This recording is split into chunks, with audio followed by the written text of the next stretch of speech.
صدري ويسر لي أمري واحلل عقدة من لساني يفقهوا قولي. The topic that I'd like to talk about today is what are the signs that Allah subhanahu wa ta'ala is sending you. We know that Allah subhanahu wa ta'ala, according to what the Quran tells us, only directly spoke to two, possibly three prophets. Spoke directly to the Prophet ﷺ at the Isra al-Mi'raj, when he had ascended up through the heavens and he had gone beyond the Lot tree. He talked to Musa alayhi salam directly at the mountain, and even Prophet Musa had asked if he would reveal himself, but Allah subhanahu wa ta'ala said, you would not be able to withstand the unveiling of myself. And when he tried, like, the mountain fell apart because of the might and magnitude of Allah subhanahu wa ta'ala's power. And then, of course, Sayyidina Adam alayhi salam, when he was still in heaven before he descended down to earth, that Allah subhanahu wa ta'ala may have spoken to him as well directly. But Allah subhanahu wa ta'ala is speaking to all of us directly as well, not necessarily in words that we understand. And you guys are all well versed, I'm sure, enough to know that Allah subhanahu wa ta'ala loves you all. The fact that you breathe, the fact that you blink without thinking about it, the fact that your heart beats without you having to think about it, the fact that, mashallah, we, almost all of us here, are blessed beyond, count. There's so many things that Allah subhanahu wa ta'ala has given us that we can't even quantify. Impossible. If you tried, it would take you till the end of your life to be able to quantify everything that Allah subhanahu wa ta'ala has given you. Yet there are still times in our lives where we forget this. We forget that there is more good than there is bad. We sometimes fall into times of anxiety, especially in very strange times like that we're in right now with this pandemic, where we've been kind of shut up and locked up into our houses for the past 9 weeks almost. Where our futures are uncertain, where we don't know, those of us who are older, like in college, is there going to be a job for me when I'm done? Those of you who are in high school and graduating high school, what will my college life be like? Those who are a little bit older, like young professionals, is there even going to be a job to return to, come fall, for example? These are uncertain times, and that brings a lot of anxiety with it. It brings, for some people, depression. Being shut up for a very long time as well within our homes, even if you are blessed enough to have family with you. I know some of you guys are college students who were forced to move back home because your dorms closed up for the season. Even though you might have people around you, it's still a very scary, uncertain time for some of us.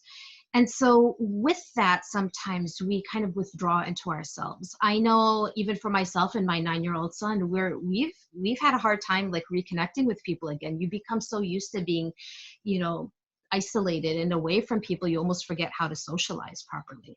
And so that brings a little bit of anxiety too. Like, how do I talk to people? What is there even to talk about? There are times I know I've called my mom and my dad, and, my mom's like, well, talk about what you guys are doing. And we're like, literally, there's nothing to talk about. Literally, like, we've been here day after day, just schoolwork and cooking and cleaning. What else is there to say? And so sometimes we kind of feel that distance, and that distance kind of feeds upon itself. And so you have to have your eyes and your ears open to the messages that Allah subhanahu wa ta'ala is directly sending you. He didn't create you and throw you away. He didn't, set you up with this family, set you up with this lifestyle, set you up with this heritage, set you up with, all of the worldly things that you have, and then forget about you. Allah subhanahu wa ta'ala keeps track of the smallest grain of sand, keeps track of the blade of grass that's growing, that, just mowing your lawn, you don't even think about that. But Allah subhanahu wa ta'ala keeps track of every single teeny tiny thing, the atom, down to the atom, down to the movements within the atom. He knows it all and controls it all. There's nothing that is too small or too large for Allah subhanahu wa ta'ala. So a lot of times, especially when we get into like these depressive states, and I will tell you guys, I have been just as prone to that as the next person. we sometimes forget how important we are to Allah subhanahu wa ta'ala. You say, who am I? I'm a nobody. Like, he doesn't even care who I am. And that's not true. It's just simply not true. I mean, I would tell, my students all the time, like, I know I'm special with Allah subhanahu wa ta'ala because he created me specifically with my personality, with my interests, with my, with the specific opportunities that are good for me. I could have just have been easily, born some Syrian girl out in a village somewhere, someplace, and never got given the opportunities that I was given, not given the chances, not given the wealth that I was given, not given the friends that I was given, not given the teachers that I was given, not given those opportunities. I could have easily been someone else. I know when we get into this very arrogant, yeah, I deserve this. Like, why do you deserve this? You easily could have been just like that other person out, in some third world country without this opportunity. So with these opportunities, it's not unlike the Spider-Man, with great power comes great responsibility. With these opportunities Allah subhanahu wa ta'ala has given you, he's not going to leave you with nothing. He's not going to create you, give you these opportunities, and then turn his back and walk away from you. He's constantly right there, waiting for you to listen to you, to your dua. And I know that one of your speakers in the past few nights was talking about dua. So what is dua? Dua is that direct connection between you and Allah subhanahu wa ta'ala. So is salah, but salah is a lot more formulaic. And so in some ways we get into this habit of rotely reciting without really putting our heart into it, without really thinking about it, without even some of us, especially if you're a little bit younger, without even really knowing what you're saying.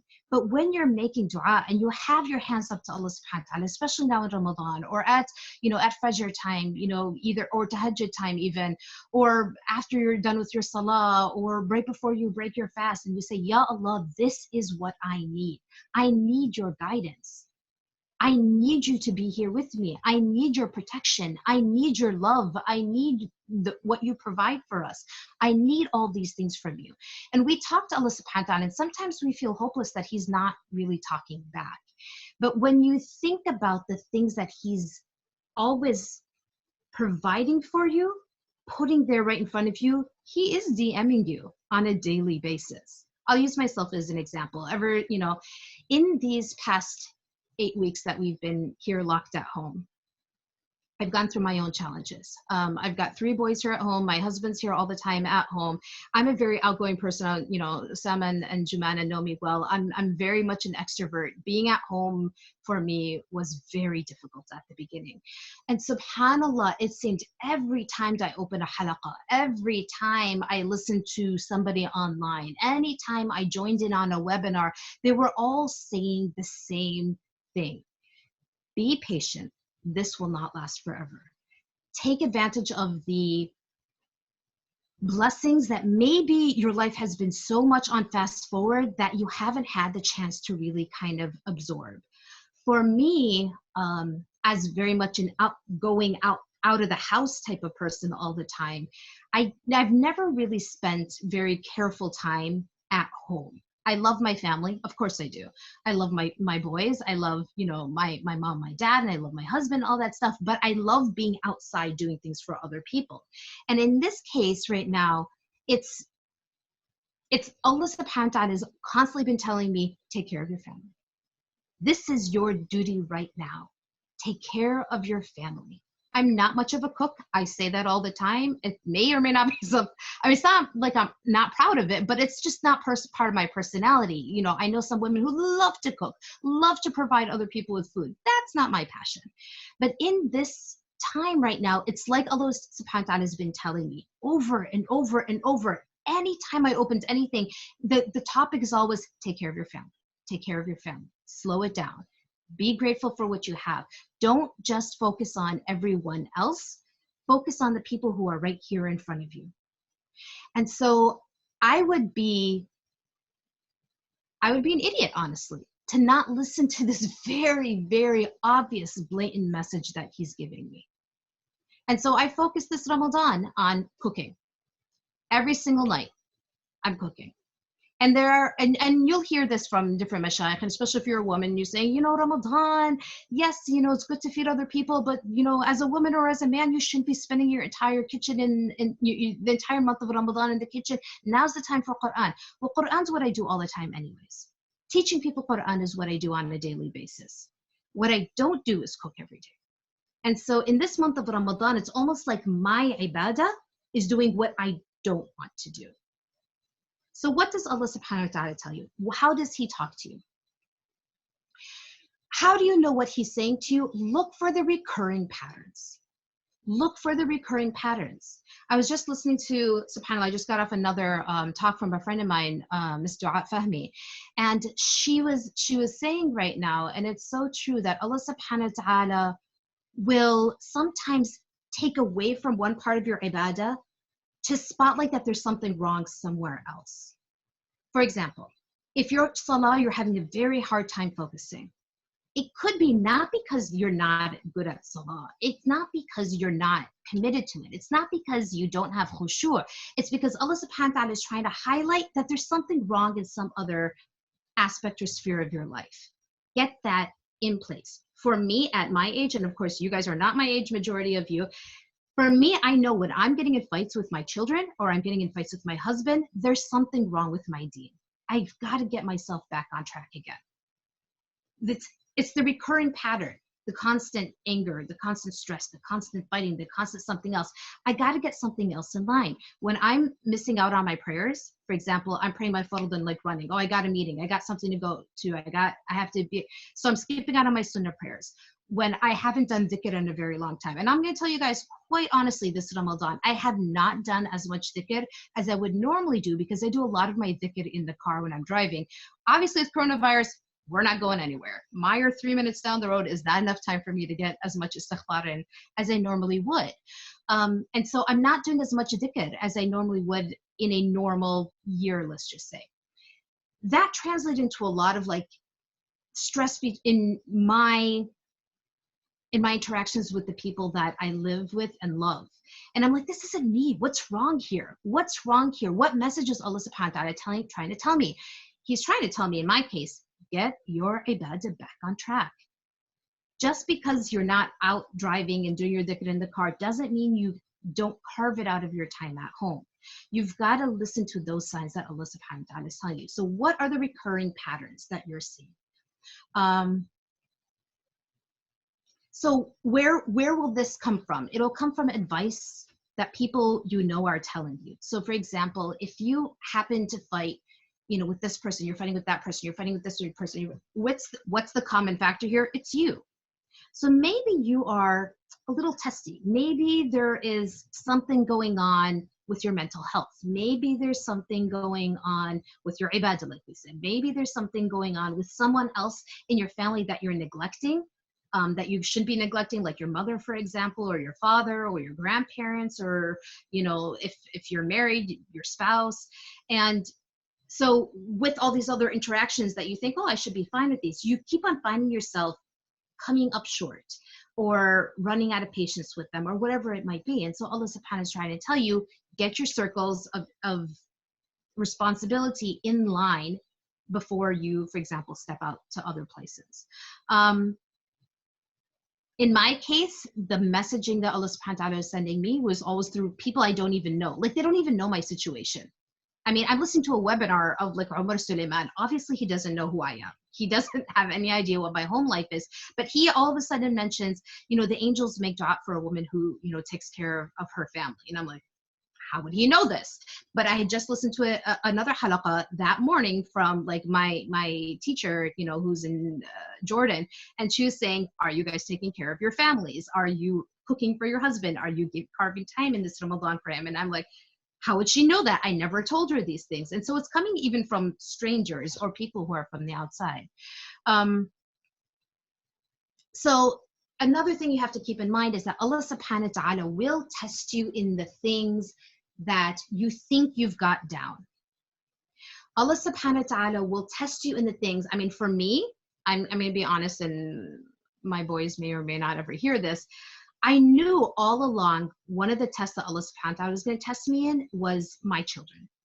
Why? Well, number one, I was a very difficult child myself. And so I know that like it's what goes around kind of comes around. That's part of it.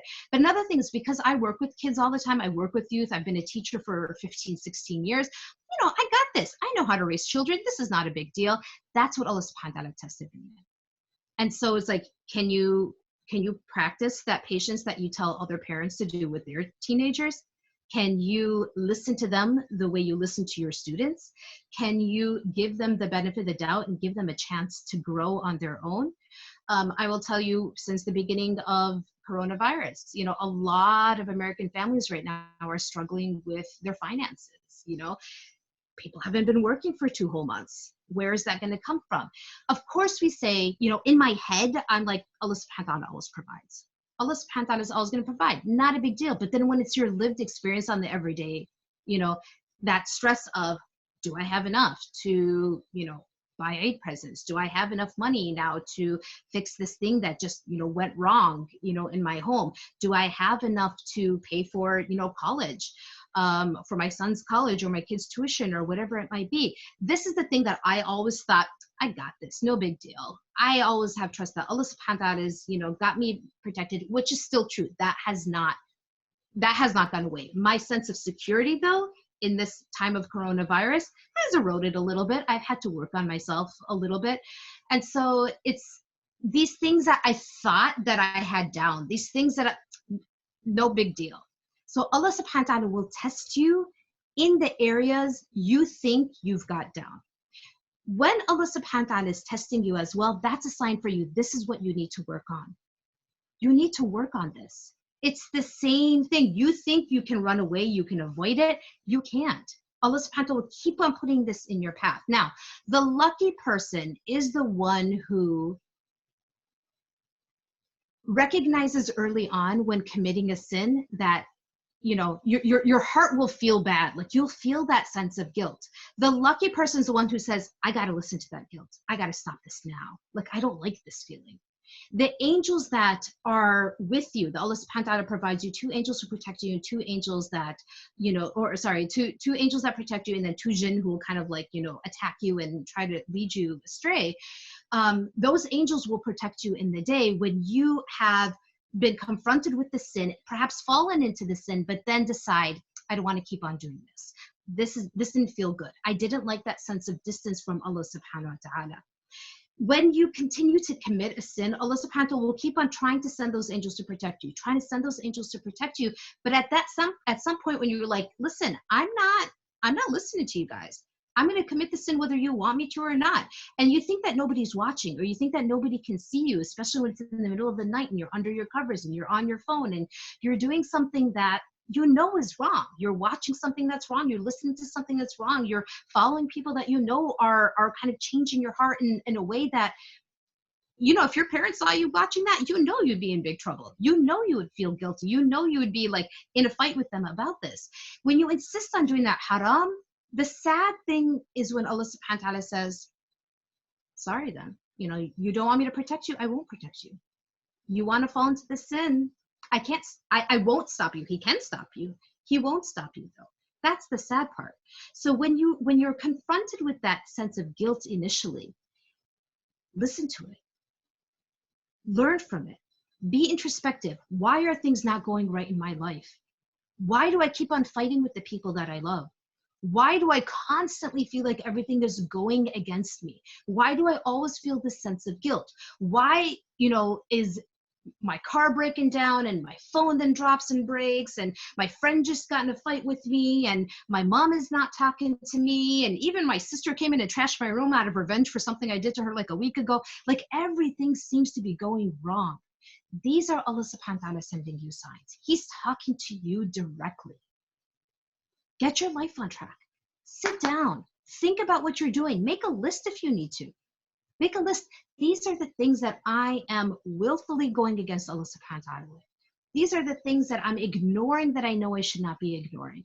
These are the people that I'm picking fights with that I know I shouldn't be doing that. Why am I doing this? And go back and think about it. What can I do differently? Is this the way I want to live my life? Is this the way I want to go through? Because Allah subhanahu wa ta'ala is not going to make it easier. Everyone gets trialed. The lucky person is the person who comes out of the trial having learned something about themselves, having gained closeness to Allah subhanahu wa ta'ala, having repaired the relationships of the people with the people that are around them. Those are the people that you have to think though. You have to be introspective. You have to just sit with yourself. The nice thing about this Ramadan, which Allahu Alam, this might be the last Ramadan that we get this, like this, is that we have lots of time just to sit and think. Most of us don't have anywhere to go. Most of us, other than maybe, a Zoom meeting or a webinar or something that we have to join, or classes that we have online and homework that we have to do, most of us don't really have anywhere to go. And so use this time, guys and girls, to sit and think, how can I be a better person? What is Allah telling me? Where am I doing right? Where do I need to keep on improving? And how can I kind of merge those things together to make it a path that takes me forward towards Allah subhanahu wa ta'ala, closer to the people that are around me? And I think, Jumana, that's my time, right? I see your beautiful face back up on the screen. So yes. That's probably my warning. Jazakallahu khair. I mean, time flies by, subhanAllah. Yeah, it does. We do have a question. I received a question, actually, if you're okay with answering that.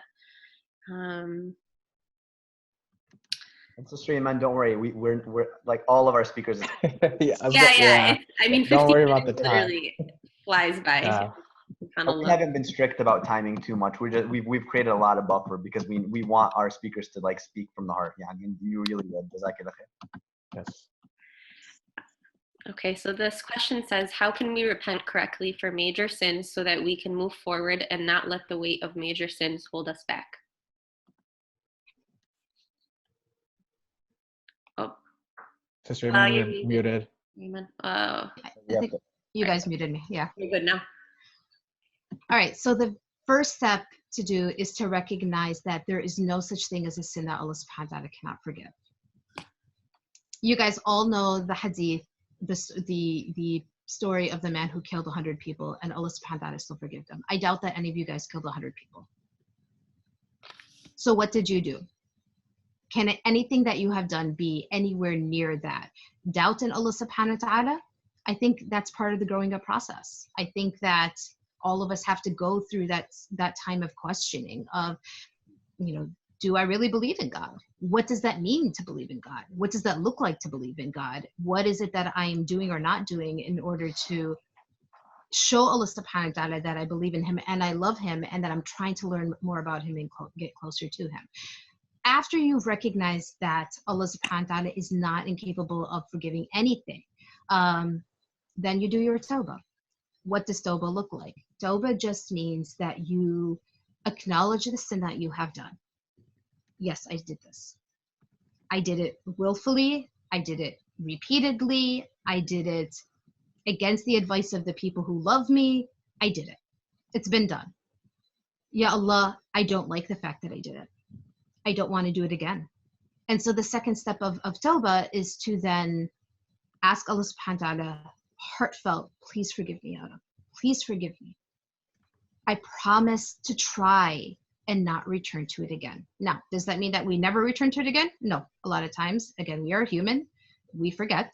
We are weak. We sometimes surround ourselves with company that doesn't help us to hold on to that promise. But you try, you say to Allah subhanahu wa ta'ala, I will, to the best of my ability, never return to this sin ever again. Then you make amends if you need to make amends with anybody who you may have hurt in the doing of this sin. And the answer that sin, how do you know that sin then was forgiven? Allah subhanahu wa ta'ala forgave it and accepted your tawbah, is that you no longer think about it. It no longer weighs heavily upon your heart. You might think about it in future. I mean, I will tell you from when I was a teenager, there are some sins I have never told anybody about. Oh, and that's an important thing too. If you commit a sin, do not publicize it. Do not publicize it. There's no need for the entire internet to know that you committed the sin. There's no need for your entire friend chat group to know that you have watched such and such bad video. There's no need for that. If you were going out with somebody, don't publicize these things. Now, does that mean you should do everything secretly? Well, the secret sin is easier to repair. It's easier to make amends in your own heart than the one that everybody knows now about and everyone's talking about, because then that adds another different layer. When you know everyone's talking about you, especially when you've come to a point of, I want to do tawbah, but everybody's like, oh, we don't believe it. We know what so-and-so did. And it's, goes around. And then, you commit a sin, you take a selfie, you send it to a friend, that friend sends it to 1 million friends, and now it's all over the place. Don't publicize your sins. But if you already have done that, you might have to make amends with quite a few people. Is that exhausting? Heck yeah. Yeah, it is. It's part of the making of amends, to show Allah subhanahu wa ta'ala, I'm serious about this being out of my life. I'm serious about this not being part of my norm anymore. And sometimes a big sin takes a big repentance, takes a big action to kind of get over it. The man who killed, 100 people, he had to leave the place where he was at, travel to another place so that he'd be surrounded with better company. If that means leaving your friend base, are they good friends if they're telling you to go to hell? Pretty much. We're heading in that direction and we want you to come with us. Let's head to the hellfire. Is that a good friend base for you? Is that what you want? Dude, this dunya is short. One day you're going to be my age in an instant. Yesterday I was your age. Tomorrow I'm going to be my dad's age, my mom's age. The day after that I'm gone. And that's it. And this life is short and it's not worth it. It's not worth any of this kind of stuff. So that's a long answer to how do you do tawbah, and what do you do if you have a big sin? You may have to do a big repentance and a big erasing. But the thing with tawbah is, this instant that it's a very sincere tawbah, Allah subhanahu wa ta'ala says, it's gone. That's it. That's it. And when you've done, I was listening to Umar Suleiman's angel series recently, and he was talking about how the angels that are on your right and left that write down, your good deeds and your sins, the one that writes down your bad deeds, your sins, Allah subhanahu wa ta'ala tells them, hold off.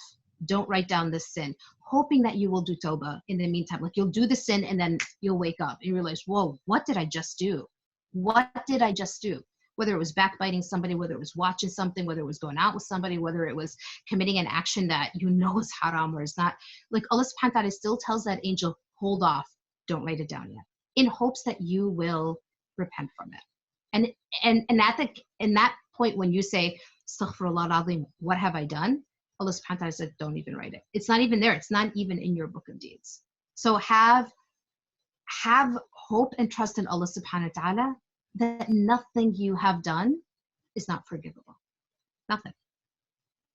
Oh, I heard that. I saw that video too, and that was amazing. I didn't know that about the angel, that when you do a bad deed, that it kind of, Allah tells them to hold off. I thought that was amazing. We do have one more follow-up to the last question, and it kind of plays into what you said about making amends with the people. The question just says, what about for previous backbiting? So in relation to asking for tawbah. If you think it will help the situation by talking to the person, said, listen, at some point I had talked about you. I know you caught wind of it. I'm sorry. I don't know what came over me. I should not have said that about you. I should not have even been part of that conversation. Say you weren't even the one who initiated, but you were there and you didn't really say much or put a stop to the talk or whatever. If you think it will make things better to apologize and to own up to what you have done, then yes, you should do that. If the person has no idea you even had ever said this about them, then what you should do is go to the person you had backbited to and say, listen, we had this conversation. It was wrong. I should not have said that. Please do not spread what you have heard, because we don't need this publicized. And what I did was wrong. So please forgive me. I, inshallah, will not be participating in that kind of talk again. And not actually even go and talk to the other person you had backbit against. Ask Allah subhanahu wa ta'ala to forgive you. They had not heard about it. That was from the lutf of Allah subhanahu wa ta'ala. That was from His mercy, that those words that you said never even reached their ears. Because what could happen for some people is that you go and you tell them, hey, listen, I've been talking to so-and-so about you and I shouldn't have done that. Like, what? You talked about me? And now we have a new fitna. We have a new problem. And that's not the point of you're going and making amends by starting something that wasn't even a thing. And Allah knows best, of course. Man, I have one over here. Okay. I had a discussion with someone and I think I offended that person in my conversation. How would I approach it without making it worse? Is that something you feel you can answer? Feels It's kind a little of vague. situational. It's a little vague, yeah. Yeah. Can you give a little bit more detail without really revealing who and what? Yeah, or I could. They didn't give me more than that, so I actually just responded to them and I just told them maybe they can just. I'll talk to them maybe tomorrow or something. Okay. Inshallah. Okay, I do have a question that just came through. Jumana, let's make this one the last one, I think. Okay, inshallah. Yeah. In regards to white lies, for example, sorry I was late. I had to drop off my sibling somewhere, using excuses to limit a bigger problem, like with your job, etc. And their lies straight up? That's a good question. White lies is what the person was saying. So yeah. So Annie, in Islam, there's not really a concept of white lies. Yeah. So for example, it's either a truth or it's a lie. You're late to work, so you said I have to drop off my siblings so that you don't get into trouble, but you didn't really have to drop off your siblings. You were just late. Annie, it's still a lie. And so there's some tawbah that needs to be done there, and don't do it again. And if Allah subhanahu wa ta'ala covered for you and you didn't get caught this time, then alhamdulillah. But I wouldn't go back to your boss and say, I lied to you and I didn't really have to drop off my sibling. I just, was running late to work that morning or whatever. You might, if this is like a chronic problem, then talk to, your boss and just say, hey, listen, can you help me figure out a system where I can, show up later because it's Ramadan and, we're tired or whatever, or, I have a problem running late to things. Can you help me brainstorm how to eliminate this issue that I have, without bringing up the fact necessarily to them? But you have to make tawbah to Allah subhanahu wa ta'ala because that was a lie. There's, again, in Islam, the only time you're allowed to lie is in like super dire circumstances. You're in war, which going to your work, I understand some people don't like their jobs, but that's still not the war. Same thing as war necessarily. In this case of someone's life being on the line, someone might get really hurt or die because, someone's saying we're so-and-so and, you don't say he's that way, go follow him. But you can lie and just say, well, I don't know, I haven't seen him and, I don't really know, his whereabouts, or it's none of my business, or whatever it might be. Or, to kind of bring together husband and wife who are fighting.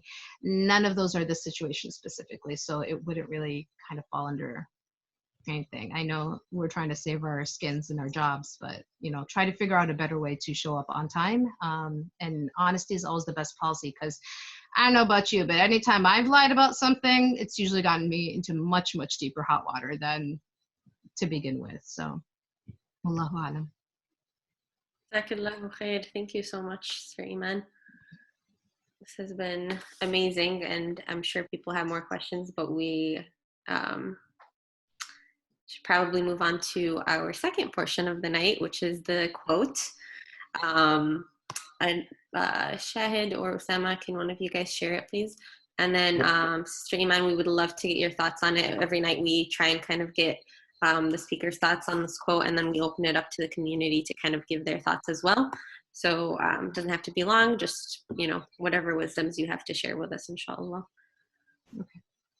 Yeah, so bismillah, barakallahu fiki, Sister Iman, for that beautiful reminder. I mean, just to summarize two things you mentioned that I kind of wrote down, which I thought were great as a summary point for everyone, that Allah subhanahu wa ta'ala will communicate with you in direct ways, and then sometimes He takes some aspects of your worship to show deficiencies and other things going on in your life, and then He will test you in different situations. So those are some very great points that I took away from the discussion. And as Sister Jumana mentioned, we've had several different quotes, either from a Sahabi or a Tabi'een or some of the great scholars from the past. So today's quote, I think that she sent ahead of time to you for tonight, is It's from Sheikh Albani, may Allah subhanahu wa ta'ala have mercy on him, where he said, the road of Allah subhanahu wa ta'ala is long, and we proceed on it as slowly as a turtle. The purpose is not to get to the end of the road, but rather to die on it. SubhanAllah, some very deep and strong, meaningful words, if you want to put it that way. But what do you, what comes to mind, Sister Iman, when you hear this quote or you see this quote? Well, I'm a theater person, and so in my drama theater training, they would always say that the journey is always more important than the end. That what your actors take away from rehearsals, from being together, from learning how to communicate, is always more important than just the final performance of what that might be, that the growth is in the journey. And for us, of course, you know, as Muslimin, as human beings who only get one shot in this life, it's all about the journey. That it's your everyday step by step, that the choices that you make, the growth that you're seeking, that sense of, it's not enough where I'm at. I got to keep on growing. Like, none of us were okay just staying at elementary school knowledge and education. We all kept going. We went to middle school, we went to high school, we went to college, we went to graduate school. For those of us who are a little bit older, we wouldn't be okay with just having like a basic elementary level knowledge. And in Islam and in our daily living with other people and our interactions with others, it's not enough just to stick to what we had learned about when we were in elementary school in our Islamic studies classes, or what our parents taught us when we were young, for those who never went to Islamic school. You know, you have to keep on striving, that as a person you would never stop changing.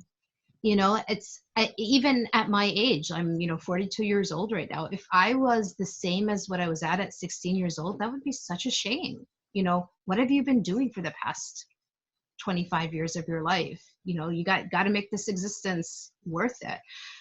Every day needs to be a day where you are thinking about where you're at and where you want to go. You reassess your goals constantly, and not the goals in the sense of I'm done once I've reached that goal.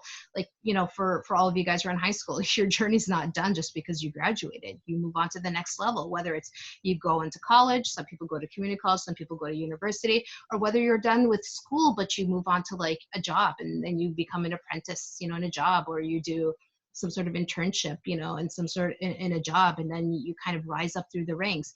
That being at that lower level for any of us is never enough. It's all about the journey. How can you become a better person? At no point would I ever want to hear from anybody that I know, I'm fine the way I am. You can always get better. So what about you can get better? Well, if it's about your akhlaq, can you become a better person? Well, this is my personality. Yes, all of us were born with a personality. Is that the personality that you want to choose to keep giving off to the world? Because what you give to the world is what you get back from the world. I attended the virtual janaza of my very good friend Lina Abdrabbo's father recently. And in that, you know, online aza that they were doing, it was all of these mashayikh were coming up talking about how wonderfully generous he was, how kind a man he was, how, you know, the shop that he had in Detroit, you know, people would come in and say, you know, we need such as, he's like, just take it, just go. You know, people who are running, you know, Quran competitions or whatever, they're looking for prizes, you know, for the contestants, take whatever you want. This is lillah. You know, he recognized that, he knew that. And for me, and I didn't know this about her father because I didn't know him that well, I'm like, that's inspiring for me. What do I want to leave behind? What's that legacy that I am leaving behind? For me as a teacher, do I want my students to remember me as someone who listened to them, who cared about them, who, you know, guided them on their journey day by day, who, I mean, again, I'm 42 years old. I have not made it to the end of the road. Sometimes, I'm going to admit to you guys, fall into the same trap of things I'm telling you guys about, you know. It's not just you guys who, you know, are facing anxiety, people at my age, but it's different. Because a 42-year-old is not like a 16 or 17 or 18-year-old. And at 70 years old, I'm sure my life is going to look much different. Every time I think I've hit that balancing point, Allah subhanahu wa ta'ala comes and upends it to say, nope, don't get comfortable here. keep going on that journey. And when I die is when I die. It will be on the road. It will not be at the end of the road, because that's not the end of the journey. We know that after this dunya, there's a life in the grave. And after that life in the grave, there's the day of judgment. And after the day of judgment, there's the life in the akhirah. And so like my life here is not the end all be all, but what I do here is going to influence heavily what happens in the next lives that I live.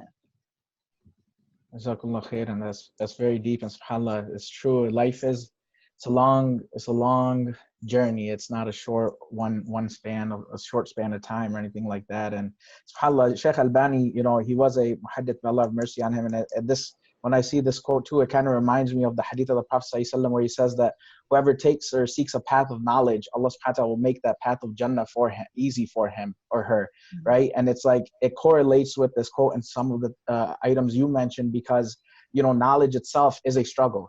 You know, just reading off your bio that Joanna read off, mashallah, you're studying with multiple teachers, going to multiple countries or areas. That's not an easy journey. You know, it like resembles, subhanAllah, like life itself. You have to sacrifice so much. MashaAllah, you have a family, you know, you're doing multiple things, you're teaching, you're helping others, and having your own personal ibadah. And all these things take a lot of struggle and sacrifice. So, subhanAllah, those are great points. Barakallahu feeki. That's great. Osama or Joanne, did anyone else add any comments or anything, or would you guys like to add something, please? I'm going to unmute this sister. I have a couple of thoughts that were sent to me as well that I'm just going to read out. What a great quote, so uplifting. Literally all we have to do is try and we succeed by default. SubhanAllah.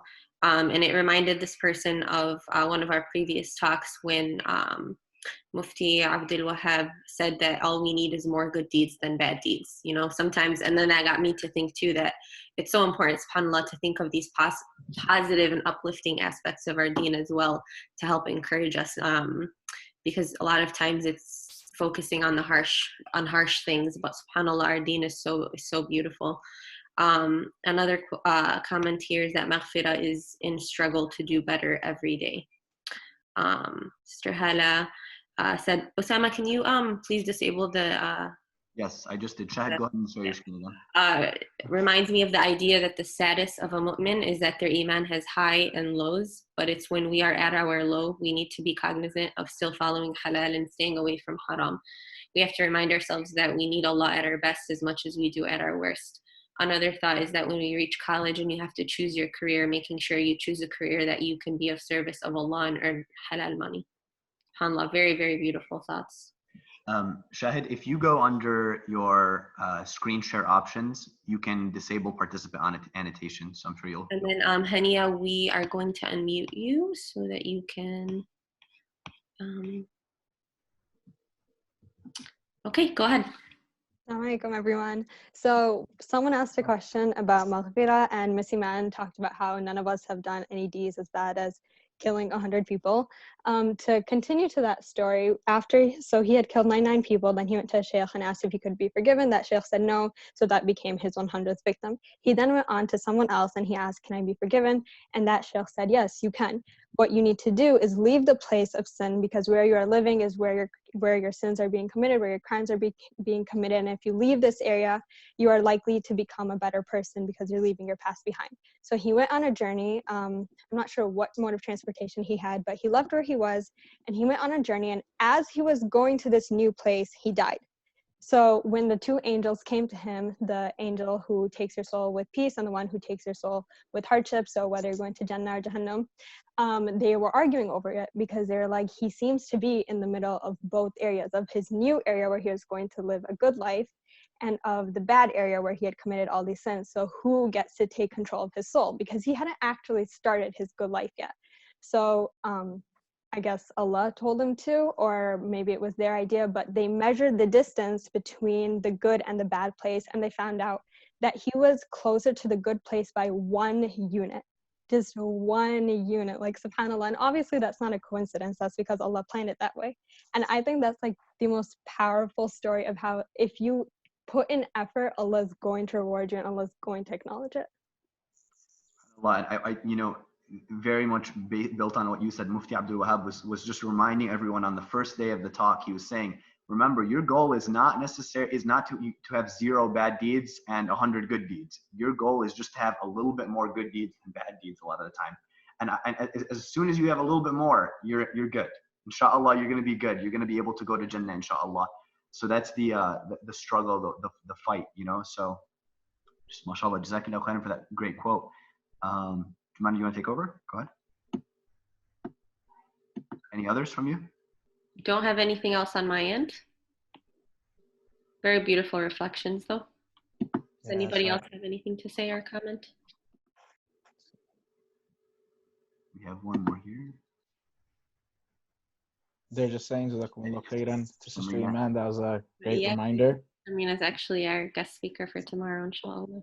Yep. So I think that's I don't think there's any other quotes or any other reflections. So Jazakumullah khairan, Sister Iman. Thank you very much for your time. May Allah subhanahu wa ta'ala bless you, and may Allah subhanahu wa ta'ala accept from you and from all of us. And inshallah, just as a reminder, everyone, please take these last remaining hours of this blessed night and use it to your best ability. Utilize this blessed time. And inshallah, we will see everyone tomorrow to continue. And I believe tomorrow will be the 25th night as well. So inshallah, be an odd night, and let's just continue to do our best. And inshallah, we'll see you tomorrow. Have a good night. Assalamu alaikum wa rahmatullahi wa barakatuh. Assalamu alaikum, everyone. Sorry, you want to add something real quick? Yeah.